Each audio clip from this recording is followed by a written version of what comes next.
Thanks for tuning in to another episode of Dialogue to Destiny. Our goal is to engage in discussions that lead to personal and systematic change. These conversations can broach subjects that some may find offensive. It is not the intent of Dialogue to Destiny to in any way offend. Our intent is to encourage open dialogue so that collectively we can all move forward. Welcome to another episode of Dialogue to Destiny. This time of year brings out all of the joy and celebrations usually associated with the holiday season. Today we will discuss the forgotten and uncelebrated holiday of Kwanzaa. We invited our guest Asha Hargrove to join us in this conversation. She will give some historical and practical context about the holiday and why it's important to the African American community. So first, let's welcome Asha. Hello, everybody. Hey, welcome. Habari gani? Hey, there we go. Habari gani. And then say Umoja. Umoja. There you go. All right. Today is Umoja, the day of unity, the first day of Kwanzaa. Thank you for having me today. Thank you for coming. Okay, Miss Asha. One of the things that came about to me is I understand Kwanzaa as we understand it was something that came about in 1966. And that interests me because how little I knew about Kwanzaa. And then it took me back to the pre-colonialism that happened in Ghana and realized that this was a celebration that happened back then in the early 1800s to celebrate the Harvest Festival. Is there any more that you could tell me about that? Because I have a couple more questions on that I'm, being a novice and not have, being Americanized, there's some things I lost from my culture, and I'm going to touch on that later on as well. But more about the colonialism, and is that where Kwanzaa gets its start from, that Harvest Festival? Well, yes. So Dr. Karenga is the one who created Kwanzaa. And the idea was to connect African Americans kind of with their African roots, just nothing too in depth, but just basic roots. So Kwanzaa usually just means first harvest. So that's really what that comes from. It's the first harvest. It's that celebration to bring in for us the new year.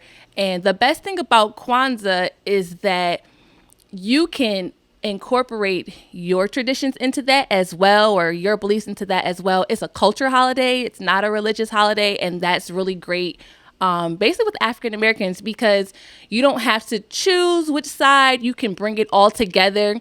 There are 7 principles.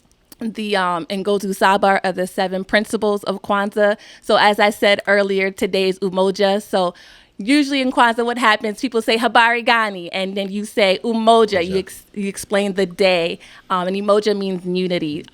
Unity is basically bringing the family together, the Black community together. We're all united, and then that's this day we celebrate in that. So I have a book here. It's called Kwanzaa.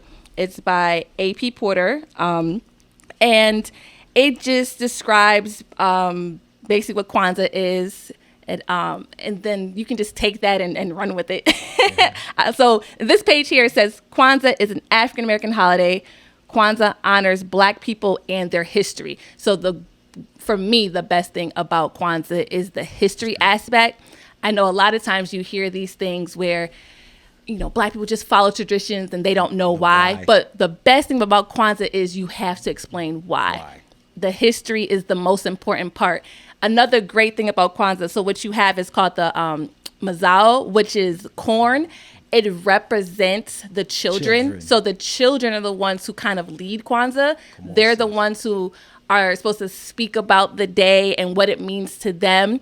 And that's kind of how you're instilling in them their history and also continuing that as they get older. I have younger children, so sometimes it's like, oh, okay, what's today again? Oh, I don't know what that means. Let's find an idea. And we still let them talk and just have their own childlike way of saying, okay, this is what I think unity means today. Umoja means today, what that means to me. So that's also really great. There's a lot of little things to it. So you have the decorations. Of course, you have the Kanara, and that is basically the candle holder. And then you have the 7 candles. The correct name for the 7 candles, I always kind of get this wrong sometimes. The Mushuma Saba. Mishuma Saba are what the candles are. And you have the black candle that represents the people. Okay, that's the people. Then you have the red candles that represents the struggle. And then you have the green candles, which is the future. My 8-year-old asks, why do we have red candles? Why do we have to think about the struggle? And we kind of explained to her, because she plays a video game, we're saying, when you played that video game, like how many times could you not defeat, the person? She's like, it took me forever. And well, how did you feel when you finally won? And she's like, oh, it was great. And we're like, that's why you remember the struggle. You need to go through struggles and perseverance to really appreciate, your success, the things that you're looking forward to in the future. When you go through that, it's not always a bad thing. People don't want to struggle. They don't want to go through these down times, but they're really meaningful. And that's also in Kwanzaa. Like, we have to remember that those meaningful times are good. That's what makes us truly appreciate what's happened throughout the year, truly appreciate what's coming. So those are the candles and what they are. We also have what's called like the placemat, which at home we're doing that today. We kind of just take the colors and we weave it in. You can buy one as well. That name itself, it's called, where's my, oh, of course, the Nkeka. That's the placemat. And that kind of stands for your foundation because everything gets placed on top. You have the Kukumbe Umoja, which is the cup of unity. Normally pre-COVID, because we're not going to do that with COVID going on, but everyone takes a sip from the unity cup. Okay, and that's how that goes, and it goes all the way around. COVID will have our separate cups, but there's always that there. And then, of course, you have like the first fruits. You'll have a lot of things from the first harvest. You'll see things. There's apples. Of course, there's the corn, things like that. That's also placed on the nkeke as well, next to the kanara and the candles, and that's kind of like your basic decorations.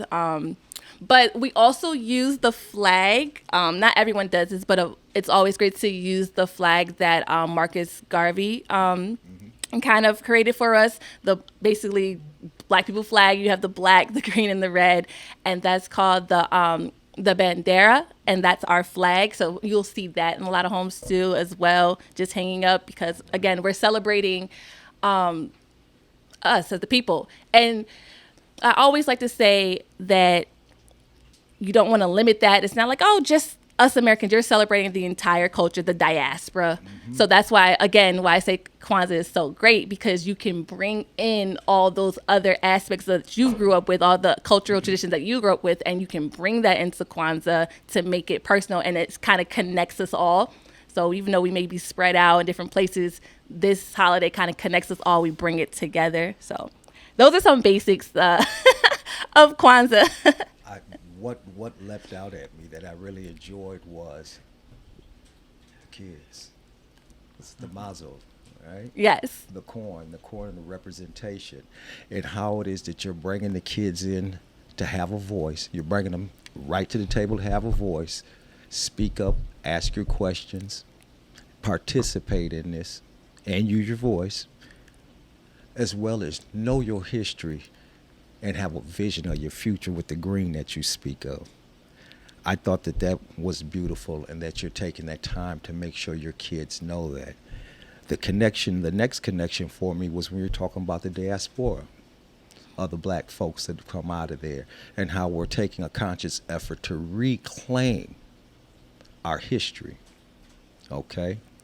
With that being said, the Black history, the African American history, is a beautiful mosaic, and we'll call it a tapestry at this point, where you have all these different pieces from all these different cultures: Southern Africa, Northern Africa, Western Africa, the Gold Coast, the Horn, the East Coast, that come all together that make an entire mosaic of who we are. Because of that diaspora, there are pieces of that mosaic missing. There's patches missing from that tapestry. And I'm going to tie this back into the pre-colonialism as well.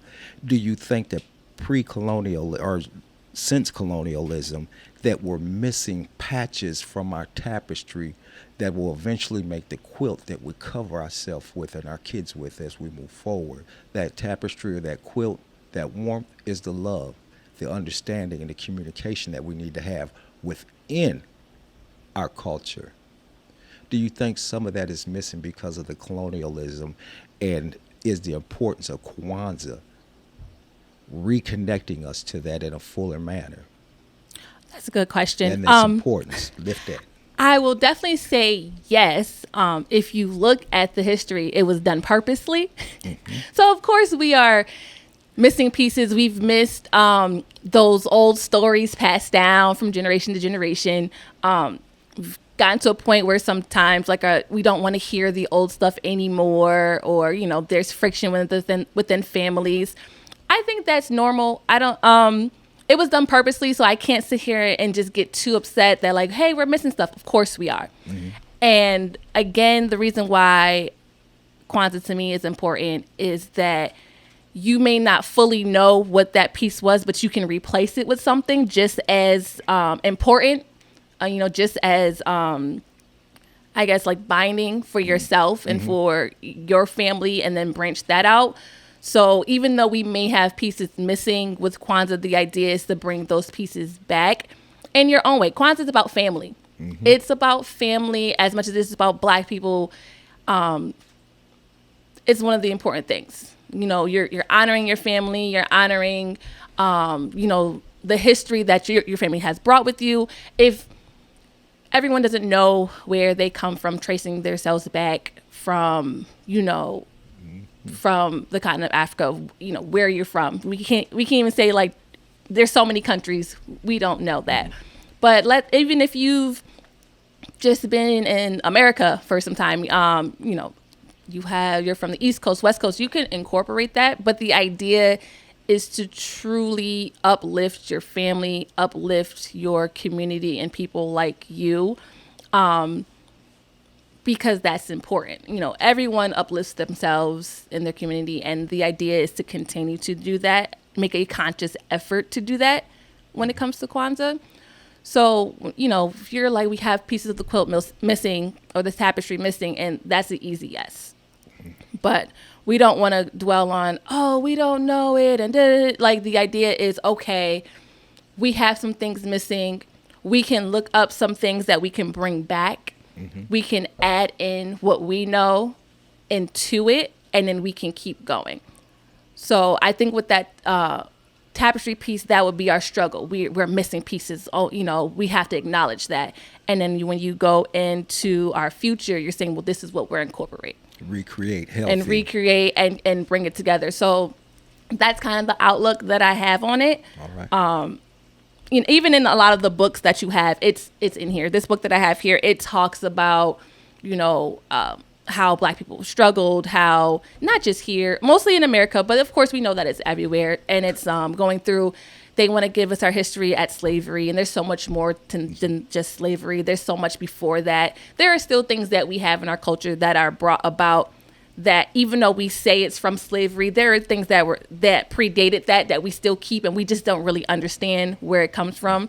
I remember years ago, and I think I'm going to have do this Kwanzaa for one of our days, and Gozu Sabas, is that it started with like communication. So we had the beat of the drum, and that's how we would communicate.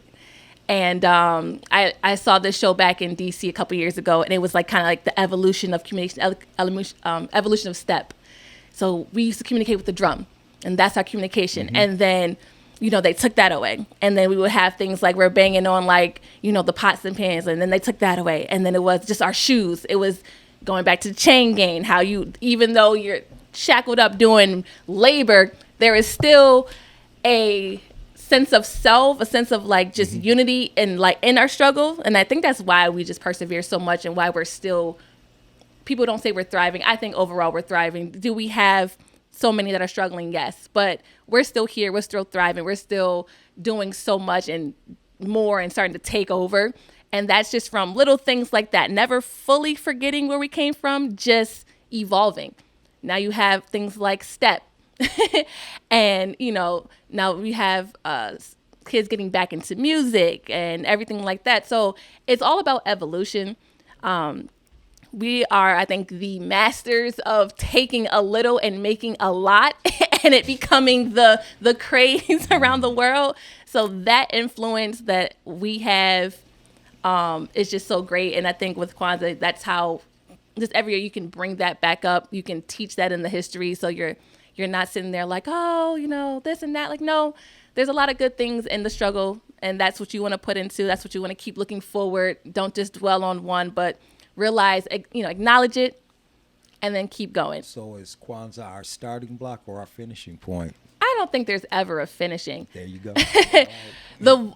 For me with Kwanzaa, so I'm just going to talk about the 7 reasons or the principles. Please. So I'll read it from this book too. It gives I had my own, abbreviations, but in this book kind of gives a little more detail. So the first day, of course, is Umoja, and that's unity. That's today. So the book says it's to strive for and maintain unity in the family, community, nation, and race. Umoja means staying together. Okay.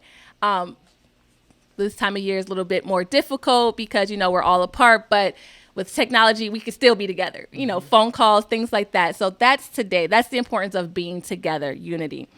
The second day is Kujichagulia, which means self-determination.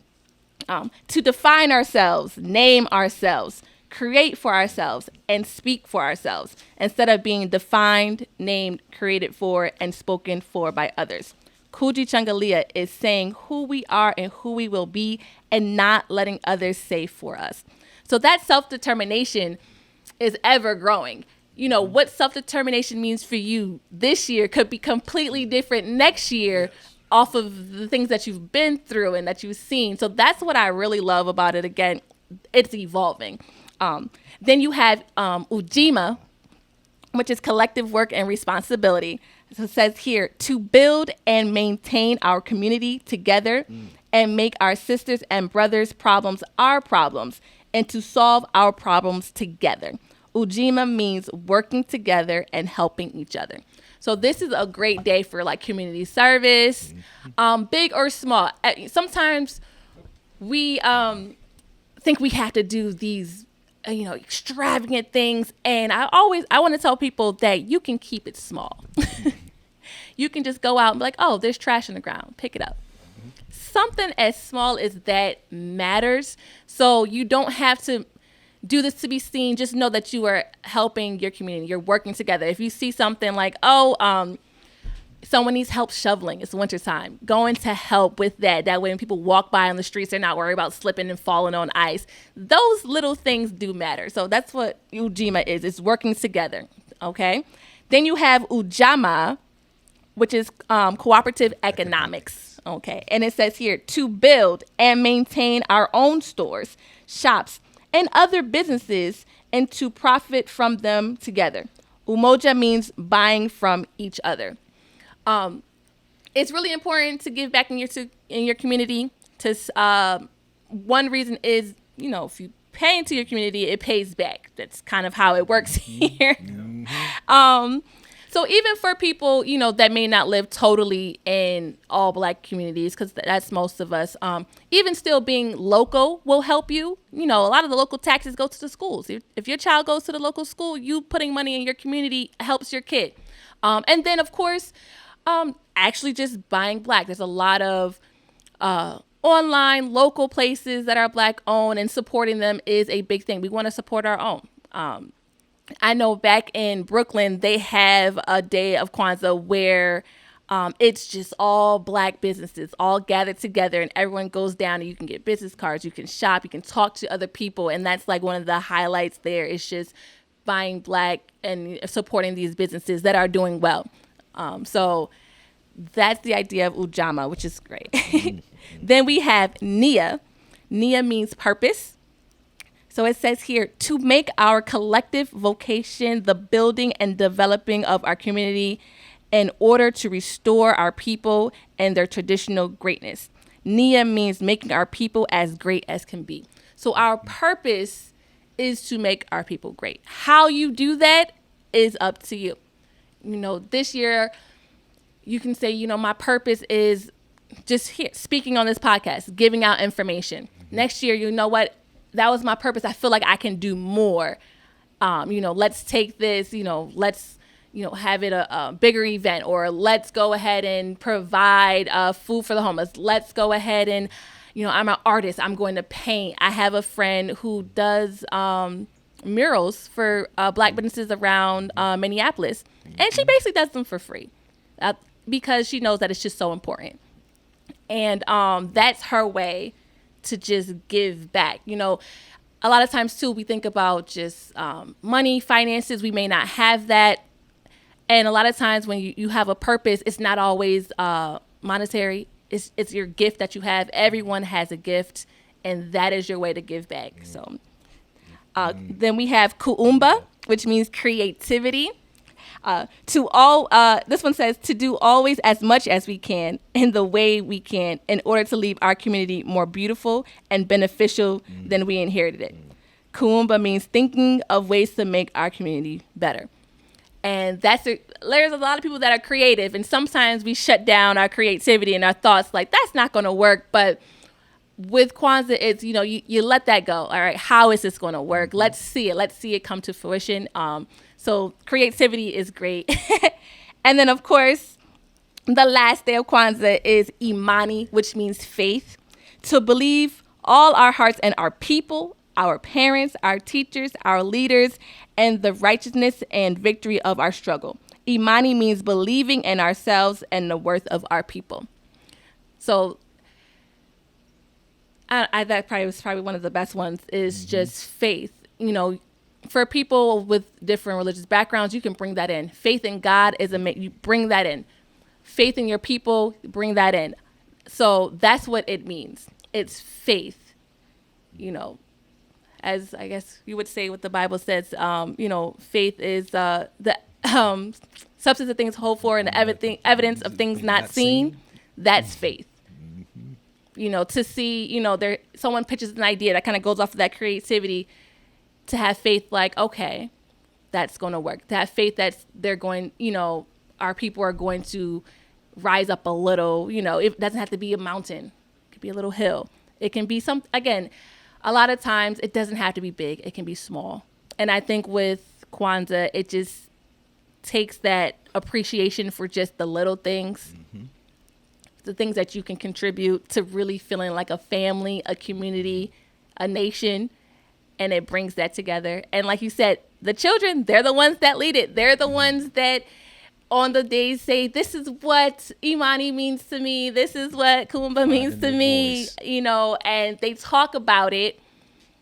And it's going to vary every year because these things can mean so many different things. Again, with Kwanzaa, it's so evolving. It can adaptable. It's not just something that's, this is our kind of our foundation. It's always something that can be built upon. So I enjoy celebrating it. This is my 8th year. I grew up celebrating Christmas all the time, which we still do. But when I got with my husband now, we decided let's do Kwanzaa. He's not very big on Christmas, which is fine. You have a lot of people that are like that. But I said, well, let's do Kwanzaa because I always wanted to do it. And I decided let's do that. Let's make that for our family.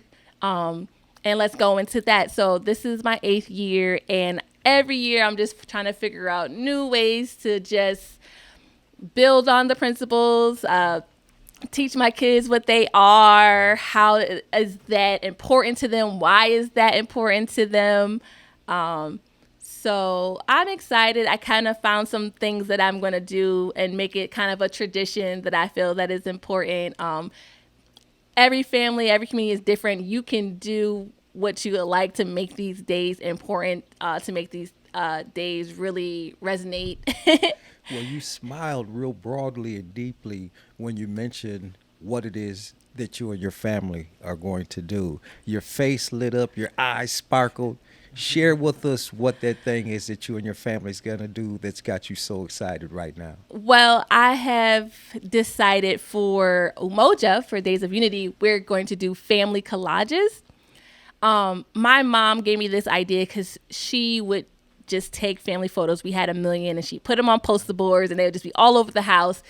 And last year, we were home, we were here, we weren't with a family.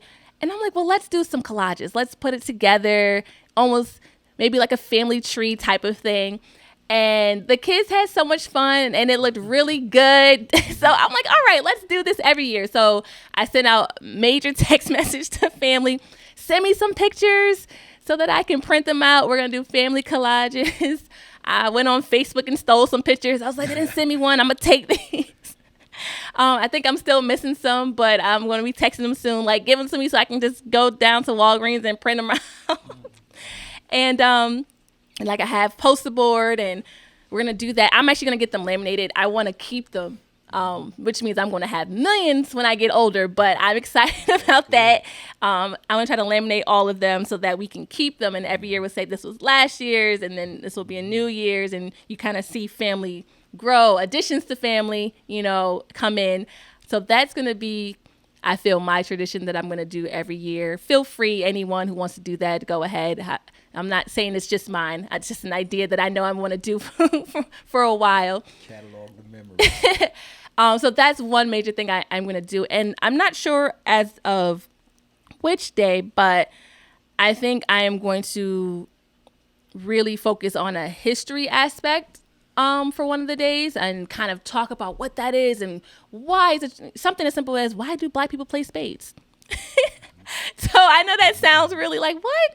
But I don't know how you guys feel just when I grew up, going to cookouts, there's always a spades table with the adults and the kids had the table, and it was just such a good time. So that's something that I personally want to bring down to my kids. We play cards, and like, this is what we do as Black family. It's just, and the reason being is just a simple card game can be so much more, and it brings us together, and it's just having a good time and just the life around that. So, bringing that in, like, all right, this is how you play the game. This is why we play it. Something simple as the electric slide. I know that sounds crazy too, but it's just been brought down for so long, just what dancing means. And we can bring that all the way back to, any of the countries in Africa of just dance, what that means. So many cultures dance, and it's just an expression of, who we are, that Kudushangalia. You dance to express, this is me. This is what I am celebrating. This is our culture. So those are things that I'm going to also incorporate and kind of tie it in, like, oh, we do this, but this is kind of a reason too. It brings it back. And that way I do feel with Kwanzaa, it kind of bridges the gap between not just African American itself, but again, back to diaspora. So when you meet someone who may not be, American born, they're from, we can go down to like Brazil, they're from the, the Caribbean, of course, going from East Africa, you can have like Ghana, Sierra Leone, the Ivory Coast, Senegal. You can go over to East Africa. We have, Somalians, Ethiopia, go down southern, you have like Cameroon, which is like southern west, and then going to, the Madagascar is all the other side. And then you have South Africa itself, and there's so many countries, and Zimbabwe, and, which still has Zululand, like right in the middle down there, going to Zimbabwe, to South Africa. So there's so many things that you can bring out with that. I've left out 18 million countries because the continent is so vast and there's so many countries. You can kind of just bring that all in. So that kind of branches things. If we can find, if people here in America, Black Americans, African Americans, found like, where they're from and trace that, you can look that up and bring that into, your culture. You can bring that into Kwanzaa. You can celebrate that there. I know there's a thing called like libations that a lot of Africans do follow as well. And it's similar to other cultures, but you kind of have like the water around. If it like tips, that an ancestor has come and they're in your presence. So that is something that can be incorporated as well. Again, it's such a kind of, as it says, as I would call it, Kwanzaa itself is like the MKK. It's the placemat, and so many things can be built on top. Yeah, one thing I wanted to say is going back to those 7 principles, just listening to you list them and then kind of give a little description of what each principle was. I kind of see a lot of overlap in what we do here with Dialogue to Destiny. And you attended one of our presentations early on. So we're trying to do a lot of the things that I think you spoke of in those principles. Why do you think that Kwanzaa as a holiday has not been received in the Black community? It's like in Minnesota, I'll be honest, I don't know that I know anyone, and maybe it's just being here, because I don't think I know anybody that has ever spoken or celebrated Kwanzaa. So it's almost, what it talks about, and I've done a little reading on it over the years too. But what it talks about is so beautiful, and so it should be something that you would think that Black people would run to, like we would look forward to that the way we look forward to Christmas. What is it that you think might be keeping this holiday from being so well received within our community? I have some thoughts, and of course, it just completely varies. One thing that I've come across is that a lot of Black people feel that Kwanzaa is a Muslim holiday for some reason. I don't know, or it's another religious holiday, and it's like it's. And I'm like, no, it's cultural, so it doesn't matter your religious background. I'm like, and it's not a Muslim holiday. I don't think there are any Muslim really holidays during this time of the year anyways, so that's a misconception. Okay. Because I think that I mean, from what I've heard over the years, that is probably that's a big thing, and it's not. So I know a lot of people are like, oh well, I'm like, no, it's not. So that's kind of a misconception that's been pushed out. And some of it is just, it's been lost throughout the years. If you really don't instill it into your children, it's hard to continue to carry it over. I know some people who did grow up with Kwanzaa, but they're just like any other holiday. They're like, it's not their thing. So that's one reason, people now have decided Christmas, whatever, it's not a big deal to them. So that might be another reason, of course. Christmas has just been a major push, both for religiously and, of course, secularly. So all you see is Christmas. Yeah. Everything is Christmas, from the Santa Claus and the presents and the push. You hear a lot about Hanukkah. Well, you hear Hanukkah because it's a Jewish holiday. And, again, the Jewish holiday pushed that. And they do also, work with, the TV companies and things like that. So you push what you know. It's just really what that is. If they work for that, they push it. So you hear about Hanukkah. Oh, Hanukkah starts, okay. And then Christmas, everything's about Christmas from November. Everything's about Christmas. From the religious aspect, a lot of Black people are Christians. So you want to celebrate Christmas. It's about Jesus, and you're pushing that, that tradition and things for your kids. So that's your push. So I think with Kwanzaa, it's just kind of gone on the back because it's not a major push. Let's be for real. If you don't see it all the time, you don't know. Well, do you think it strategically was placed the day after, to start the day after Christmas, so that it didn't interfere with the Christmas celebrations? Yes. So that was for us. So it was put there to just continue, to celebrate into the new year. Again, it's first fruits. When you bring in your first harvest, it brings in the new. So what better time than to do it at the end to bring in the new year? So that, I believe, is the strategic way of doing that.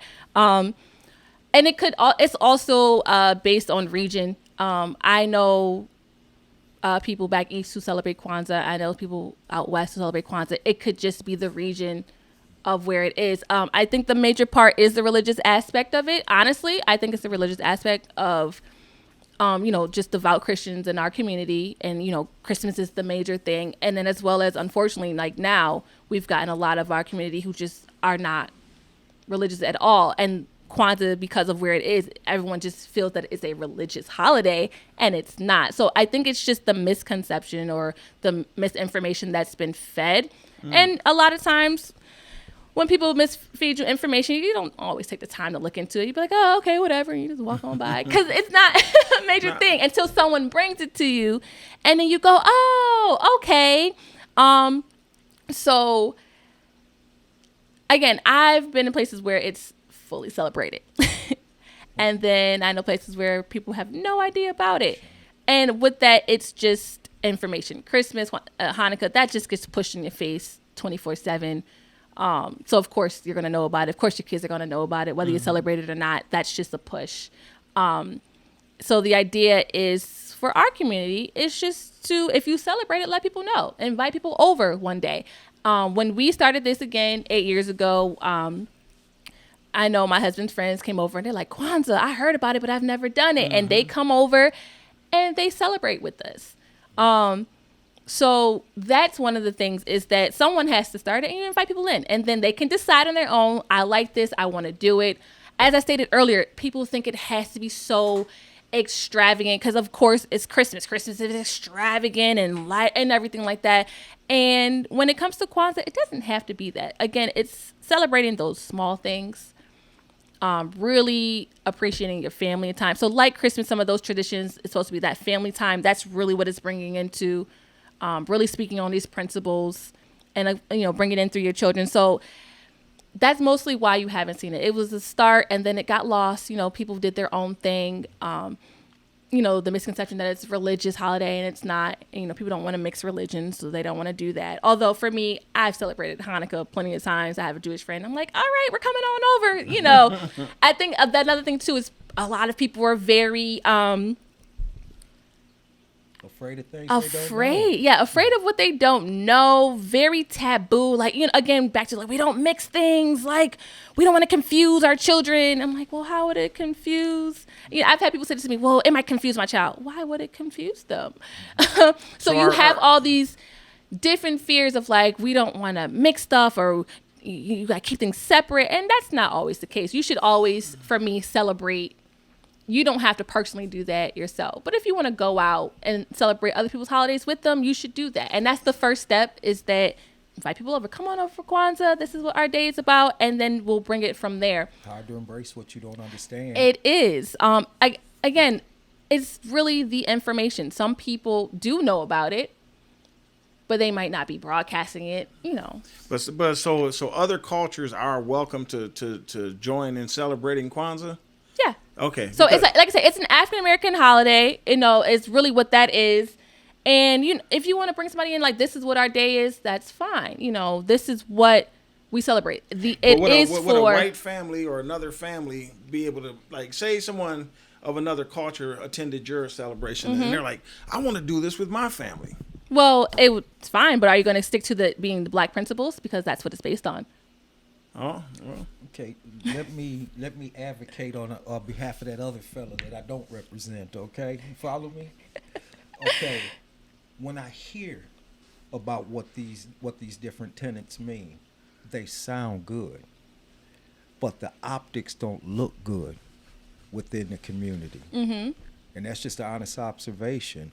We holler Black Lives Matter, but sometimes it's a self-centered life, their own Black life that matters. And when it becomes a thing to do in the community to build us as a whole, they don't have the time or energy. They have animosity towards their coworker. Mm-hmm. You follow me? Now, self-determination, I think we all have that, but is it self-centered determination or is it determination for the unity that we talk about? When we talk about Kwanzaa, is it the collective work responsibility, everybody's hands on the plow? Is that what we see in our community? Is there a co-op economics? Because I'm afraid to do business with another Black business or go into a joint venture.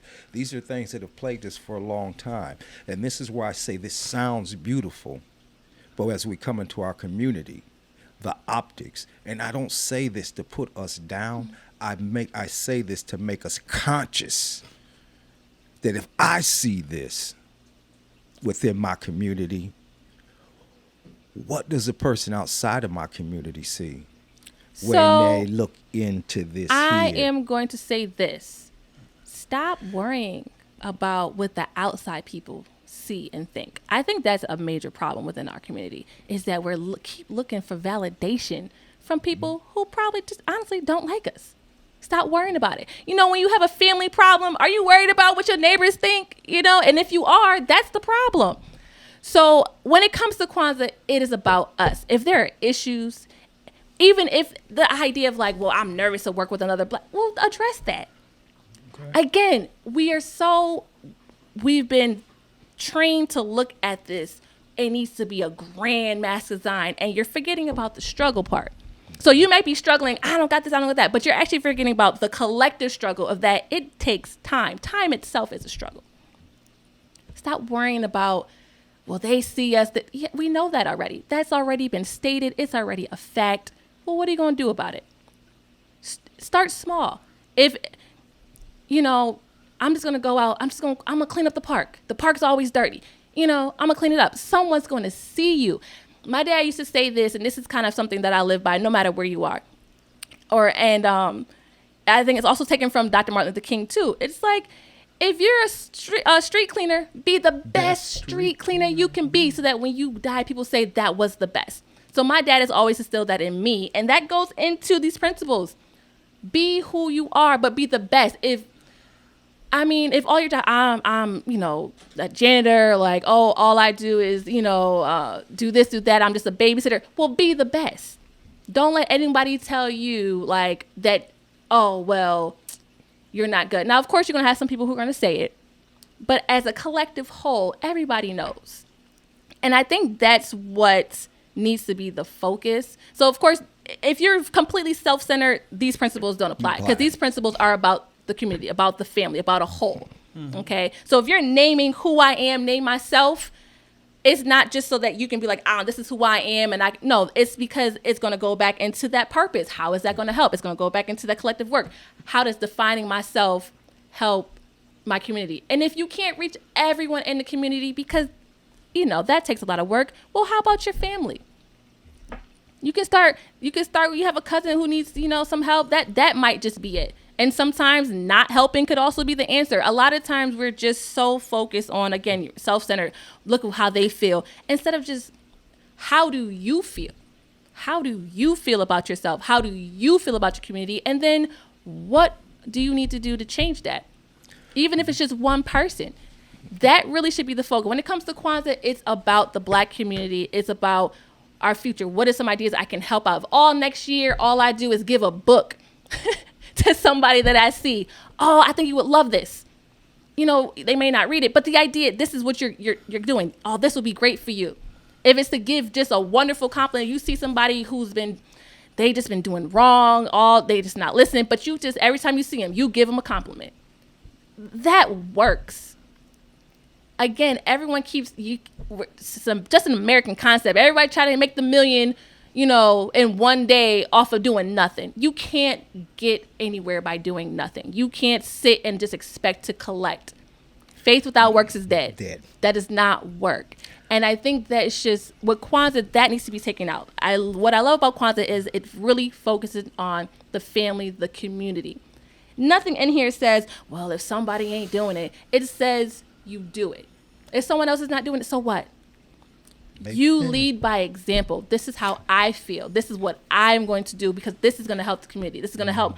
If not everyone, it's going to help my family, my cousins, my kids, my aunts, my uncles. That is your focus on that. Everyone knows the problem with Kwanzaa. You start to do little things to help it. I must say that and come clean.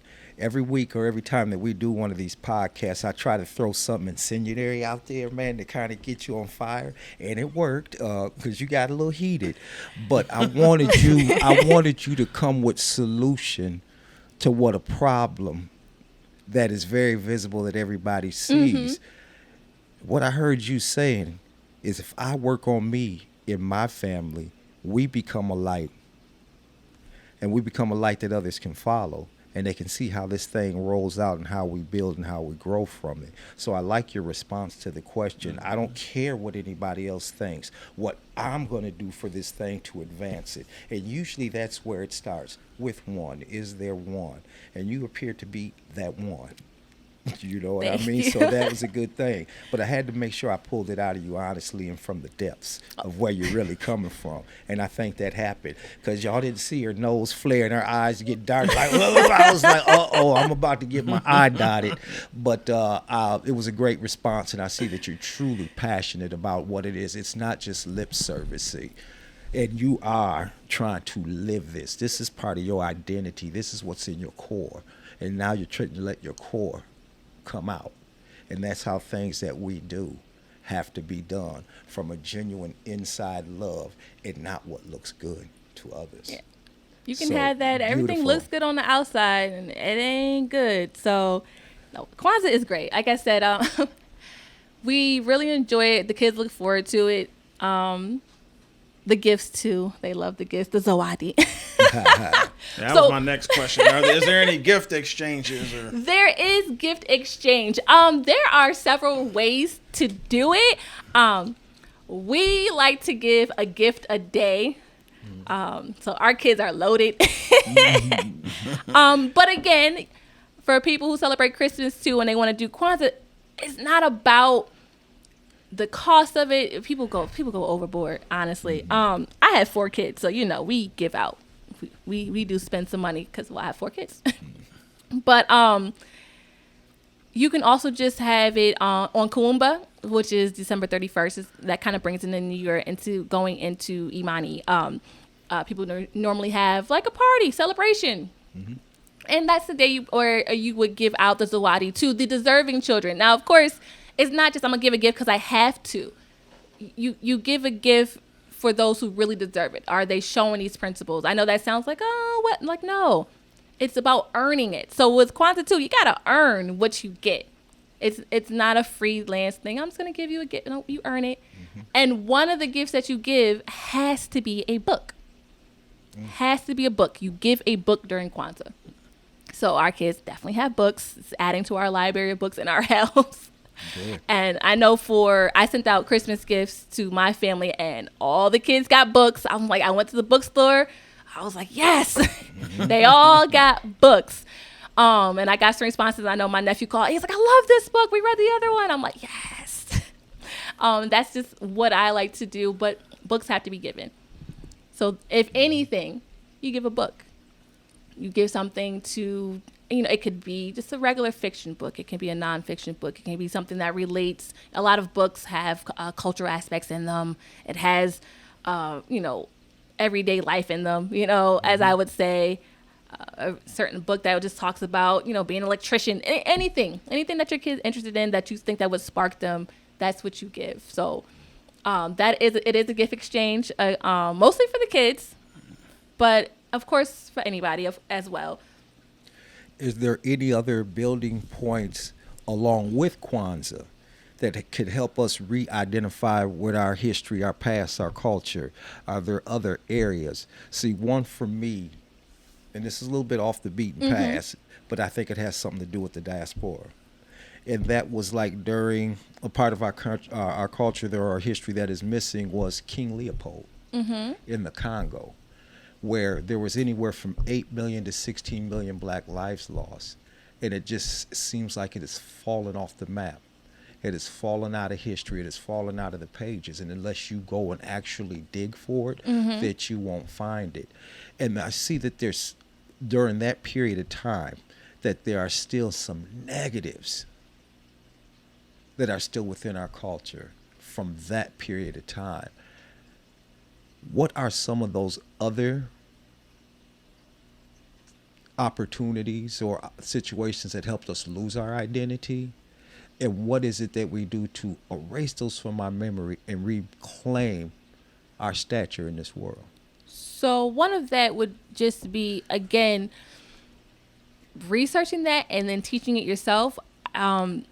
If it's not in our history, history books in school, you can't really expect, and I know that sounds really bad, but for me, I don't expect the school system to teach my kids about their history. Tell the truth, the whole truth, and nothing but the truth. So with Kwanzaa, again, you are bridging that gap. So you can take a day, and you can teach that. You can talk about the negatives. You can talk about the positives, like how it makes you feel. How does it? You can relate to one of these principles here. Okay. Well, how does it relate to the principle? You're coming with solution. I like it, sis. So again, with Kwanzaa, you can build upon it. How you want to incorporate your history, your culture, your traditions into it is up to you. It's very It's Kumba. It's creative. So if you are a family that is really interested, really, you're wanting to bring back those historical pieces that are missing, then that can just be your entire, tradition of Kwanzaa, is to bring back a piece of something. We're going to talk about, 1800s Congo. And you can talk about it all 7 days and how it relates to every principle. And that's something that your child has learned and that whoever comes over, they have learned. So you can incorporate that in that. So again, we're acknowledging the struggle, the things that we've lost. But in looking into the future, how do you gap that? You teach it. If you can look it up and find it out, why can't you? This is what I found, guys. Let's read it together. How do we feel about it? What does this mean? Just like Timbuktu. You have to do that. I really love cultures myself. Mm-hmm. So when I meet somebody, I'm always like, oh my gosh. So I know people think that, I don't know, every time someone meets me, they never just believe that I'm just Black American. I don't know why, but they don't.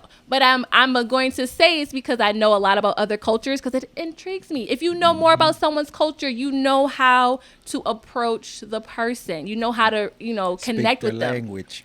A lot of things with African American culture, with Black culture here, is that they're always pinpointing the negatives.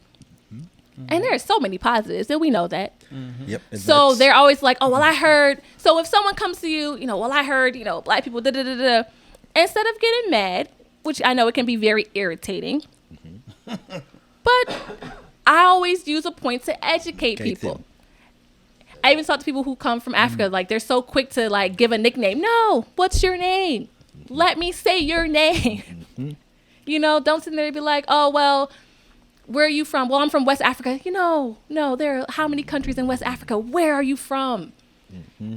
And as I say, I'm talking about people from the continent of Africa, from these countries who are doing that. And they're Black. And look at that already. Look at how from Black here in America all the way to the continent of Africa, how you still have our people downgrading ourselves. Mm-hmm. Even within ourselves.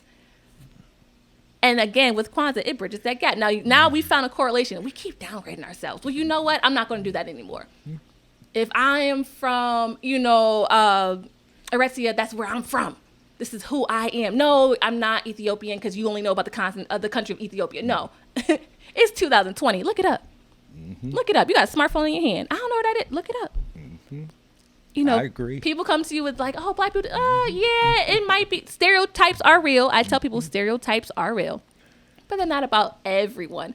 Yeah, some people do that. I know, but this is the other thing. This is the positive thing that we do. I agree with you, because one of the things that I like to put up there, man, you heard me talk about Leopold, right? Yes. But I also want to talk about Timbuktu, mm-hmm. in that area of the country, how they gave out medical degrees 200, 300, 400 years before they did in England, where they were performing surgery. They were, all this coming from, the first surgeries coming from the northern part of Africa and out of the western part of Africa, how we had kingship, had trade routes that build stuff up. We come from a royal priesthood, a royal line of people, man, that has just been totally erased. And they want to throw up the negative all the time. And I always tell young men, hold your head high. You are a king. You come from royalty. Let me show you some of your history. Even the great mathematician Fibonacci, the whole Fibonacci, 0, 1, 1, 1, 2, 3, 3, 2, 5, 5, 3, 8, that sequential thing that goes on. Mm-hmm. He gets his learning of higher education from the best mathematicians that were in the world. He went to Africa and learned his math. See, there's so much richness that comes up out of there. Now, I'm going to tell you about some of these negative things that happen to you, because I want you to know what you've persevered through. Because what you've gone through, it's pretty much like what you're going to go through to reach your pinnacle, to reach your apex, man, in your life. So don't be afraid. You will make it through. Don't lay down or turn around. Stand up and follow through. So I'm going to tell you about the good as well, about how you are teachers, doctors, lawyers even. And there's generations of people that have come generations later that are taking credit for your achievements. Go back and find out who you are, where you from, know what you know, and reclaim your position.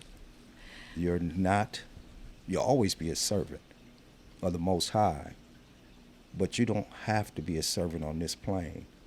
You can always be in a role of leadership within your communities and still serve the Most High, whoever that is to you. I think for me, Kuji Chungalia is kind of a really one of the best days, particularly for Black men. Again, because with America, we just push the top. You got to have all the money. Yeah, you got to be famous. Everyone needs to know your name. And you don't. Why does other people's opinion of you validate you? Now, if you're a shitty person, you're a shitty person, and people are going to tell you, and that's what it is. And you probably know before they and you already know. You know who you are. But I think so many people are looking for validation from so many others. Outside. And then not even that, from validation from people, again, who probably don't even like you. I can see if, you have parents who didn't validate you. That's hard. I get that. Mm-hmm. But don't be looking for these outsiders who you never met a day in your life, or if you did, they're just looking down. That validation is not needed. You first have to validate yourself.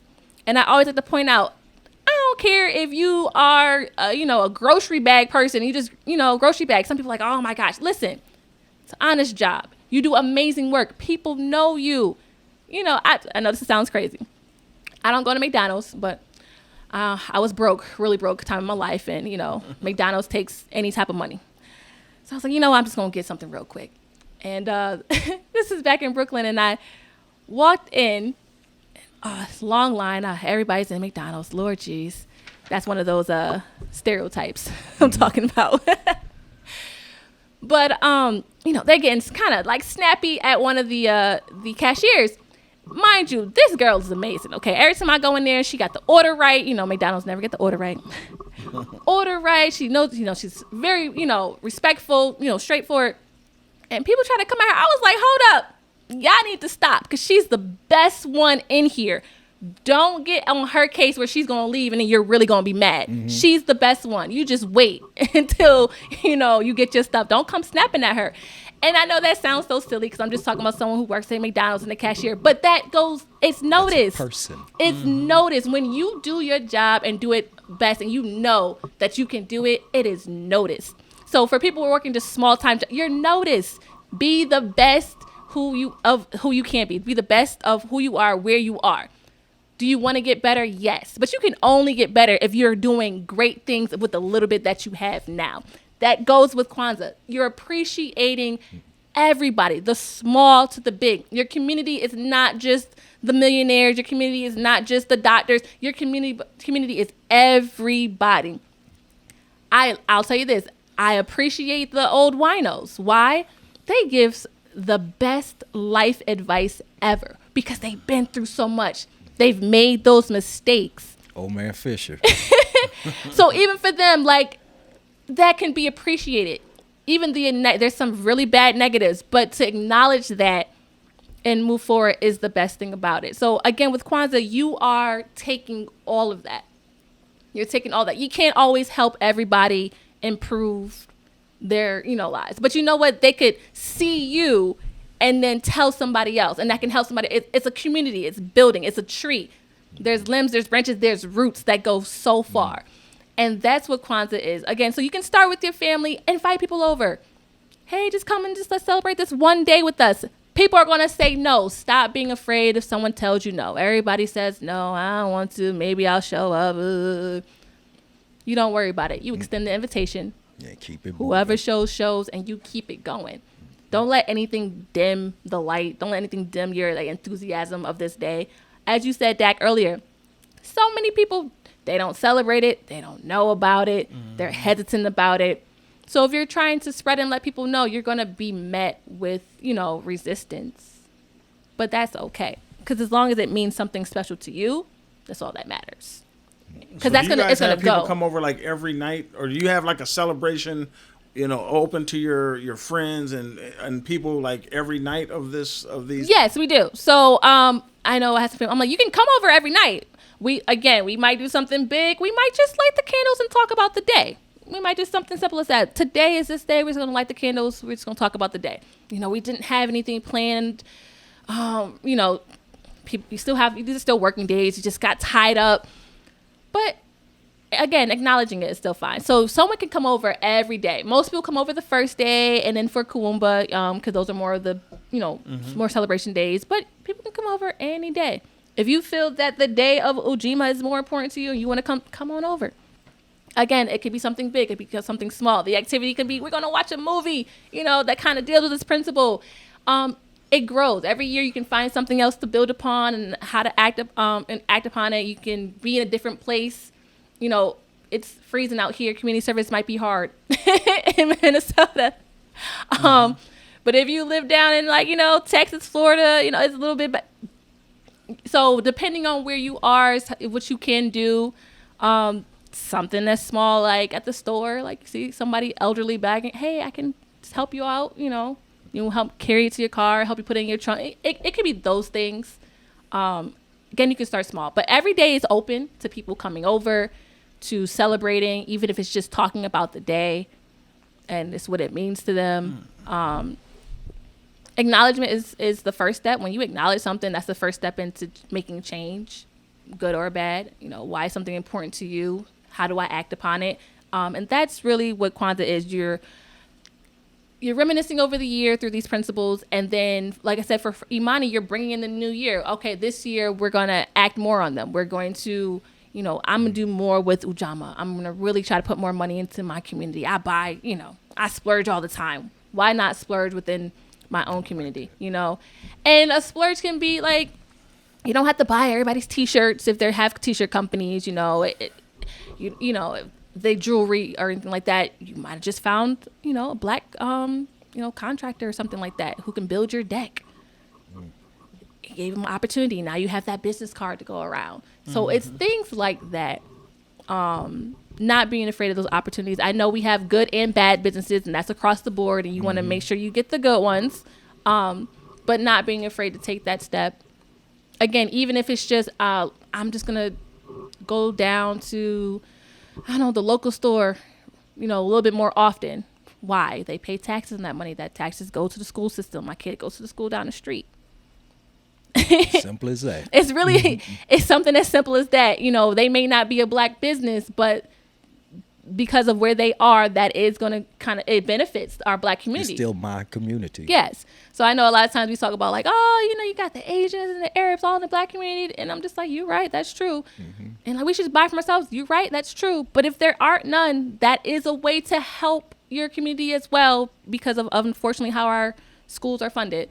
That's another way, just to think about it. It could be as simple as, collective work. What? Again, parks are always crazy, dirty. Like every time I'm just going to get up and I'm going to make sure there's nothing out there for the kids that get hurt on and stuff like that. The city's not doing it. You do it. It's your community. You live here. You go to this park every day. And I'm really big on what you said. It's like, I'm really about my community. And everybody in my community doesn't look like me, but we have a collective goal. We all have a vision for the community that we live in. Let us all get together and work towards that vision. And the vision doesn't have a color. It just has an outcome. So like I said, it's great. If all you can do this year is give a kind word to every black man you see on the street that may not be on the right path, like, when someone gives you a compliment, when everyone just tearing you down and someone gives you a compliment, it matters. It definitely does. Matters no matter how big or how small. They're not doing the right thing, but they did something and you noticed it. Oh, man, that was so cool. I know I don't know how well it resonates. I haven't seen these young men in a long time, but I used to work at an elementary school, and I remember this one kid. I have two instances. This one kid, he got in trouble. He was in the principal's office. And I said, well, what are you guys doing in class? He's like, we're supposed to talk about what we want to be when we grow up. I was like, well, what do you want to be? He's like, a comedian. And I was like, I lit up. I was like, oh, that's so cool. You could be a comedian. You know, comedians are smart. They know everything. To be a comedian, you have to see things in a certain way to twist it around to think that it's funny. So I was pushing it. And I don't know if he was joking or if the teacher thought he was joking and not being serious, so he got sent down. Mm-hmm. But when he saw me do that, you could kind of just be like, yo, it's a great idea. Like, you got to be smart to be a comedian. You can't, because, you know, little jokes like, oh, how somebody fart, that's not funny. You got to really spin things. So I'm like, if you could be a comedian, you know, you have a different outlook on life. He was 10. So I'm just like, you know, I had another student, always got in trouble, and his mom was switching schools. And I always kind of called the boys by their last name, like, you know, Mr. Nelson or something like that, you know. Particularly ones that were doing more poorly than others. But I did across the board to all the students. Just call them by their last name. Why not? Just give them something, you know, a sense of self. And the mom came in. I was like, oh, I love working with him. She's like, she looked at me. So that's the first time I heard somebody say, because he got in trouble all the time. And I'm like, he did get in trouble. But kid was great to me. Like, he was a good kid. Did he have his issues and his moments? Yes. But I wouldn't say he was just such a hassle, at least not in my class. A hassle, such a struggle. You know, I was like, no, he was a pleasure to work with, you know. When he had his ideas, oh, he was brilliant. When he had his moments, yes, you want to tell him, get out. But you had to acknowledge both. So I think that also just helped the mom just like, okay, maybe I'm not just doing such a horrible job with my child. Because that happens too. You have kids, parents are trying, you know. Yeah, I don't think there's enough positive reinforcement. There's not enough positive. I agree. You know, for me in our community, you know, I agree. When your child does something wrong, you need to nip that in the bud. I've also noticed in our community that, like others, we let too much stuff slide. And that's why things are the way they are. If you are very strong on stealing, the first time your child steals something, you need to address that. I mean, hardcore. You don't need to beat them, but you need to hardcore address that. If you are really big on lying, the first time your child does something, you need to address that. A lot of times I feel like I've learned being here that a lot of people, they let that stuff slide too. And again, with these principles, you want to bring that in. You're not a liar. You're not a thief. You know, if you did something wrong, you own it. You got caught. Fall on your sword. I got caught. Yes, I did it. You know, take the punishment. Take it strong. And then if you want to try to find new ways to sneak and get, well, you know, I kind of commend you. All right, you found a new way to get past me. Knock on wood. Good job. But now you got caught, so you're in trouble. Double trouble. So you have things like that. But when your child does something, or when even anybody, to give that acknowledgement, especially for some people who just hear such negativity all the time, that is a big thing. Just to say something. And if you're a person who can't say anything positive, that's a problem. You got to find something. You're dark. Yeah, you're dark. You can't find no light. You're dark. So with this time here, I know just bringing in the new year, it's, I don't know. Again, not really worrying about how much you're doing, but even just, did you do a little bit of it? And then pass that on. Again, instilling it in the kids is the major thing. So even if, you know, Kwanzaa is a great holiday, but even if they may not continue to do this as they're older, they know about it. It's there. You know, they can tell somebody else, you know?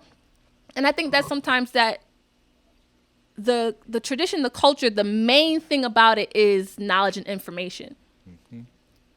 Knowledge and information is the main thing. You know, if I can tell somebody else, someone else will do it. It branches off. And I think that's the main thing of Kwanzaa. These principles, you're helping your community. Yeah, I may not, you know, celebrate it every year, but you know about it. Someone asks about it, you can give them that information. Now you just spread it. You give them more information. Now you have more people like, okay, I want to join in. And that's what it starts with. That's what it starts with, like, for the most part.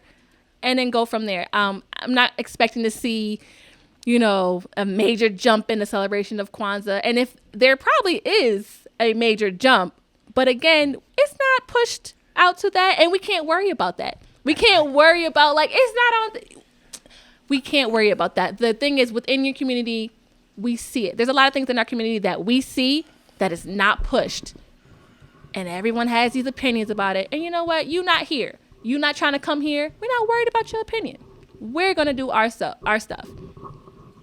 So what I'm seeing is this 6-day festival. we have taken away 359 of those days. See, this isn't a holiday, it's a lifestyle, it's a way of living, it's a way of thinking. It's a way of reapproaching how we do things within the community, is what I'm hearing you say. Don't limit Kwanzaa to a week event. And you're not supposed to. That last day, day makes it so that it's not just a thing. It's a lifestyle. You're looking towards your future. You come at the end of the year, you reflect again through the principles. You push it out to the next year to act upon them. So it's, again, I have friends who celebrate Kwanzaa, and we're on our Facebook, and we're just like, yeah. That's good. That's beautiful. But I even had some people who we invited, so every year you'll see them post things now about Kwanzaa. So they may not fully celebrate, but they post it. They acknowledge the day. And again, that's what it starts with. So I love it. Like I said, I'm excited. I still got things I need to do before it gets dark today, and we get, we have our stuff set up. There are some alternatives too. So the Kinara, everyone should buy Kinara. Definitely just buy when you want the candle holder. It's an investment. Well, yeah, it's an investment. It's maybe like $70, but you can keep it forever. It's really sturdy. The candles can be expensive, but alternative to the actual candles, you can get the lights. And then what we've done is like paint the little lights and stuff like that, little battery operated lights. We paint those the colors and we have them there. But then you can also just get regular candles, light those every night as well. Again, with the MKK, the mat, Is there any order that you light the candles? I noticed the black ones in the middle. Yeah, so that's a great question. I'm sorry I didn't touch upon that earlier. So with the candles, you start with the black candle every time. You start with the black candle. So today the black candle is lit for Umoja. Tomorrow is Kujichangalia. You start with the red candle. I'm sorry, I'm trying to place myself to the right. Yeah, to the right. To the right, because it goes black, red, green. It goes red, green, red, green. Okay. And if you kind of notice in the principles, if you notice in the principles itself, you can kind of see where one might be a struggle, one might be a future. So Umoja is the black one that represents the people. Self-determination is a struggle. So that's a red candle. Collective work is kind of a future thing. That's a green candle. Collective economics, because of where we've come from, that's more of a struggle. Nia's purpose, that's your future. Creativity is a struggle. You got to create. How are you going to really like make things better? And then you have Imani, which is kind of like brought out the future. Okay. So they kind of align. So that's how you would do it. It's the black candle first, and then every day you start with the black candle, and you go by the day. So if we were on, let's say we were on Ujamaa, we would do the black candle. We would light a red candle, a green candle, and then go back to a red candle. So that's how it goes. You light it the exact same way every night, and until you have all the candles lit on the last day. All right. Well, is there something you want to close out? You know what? It's something that I'm going to take more seriously. I see it in a different light. So I thank you for that. I thank you for enlightening us and in educating us on something that was so important to our growth as men. And here we get it from a little young sister that's going to add to old men's future. And I appreciate you for that. And that's why I think the dialogue between the younger and the older, the male and the female, is so necessary.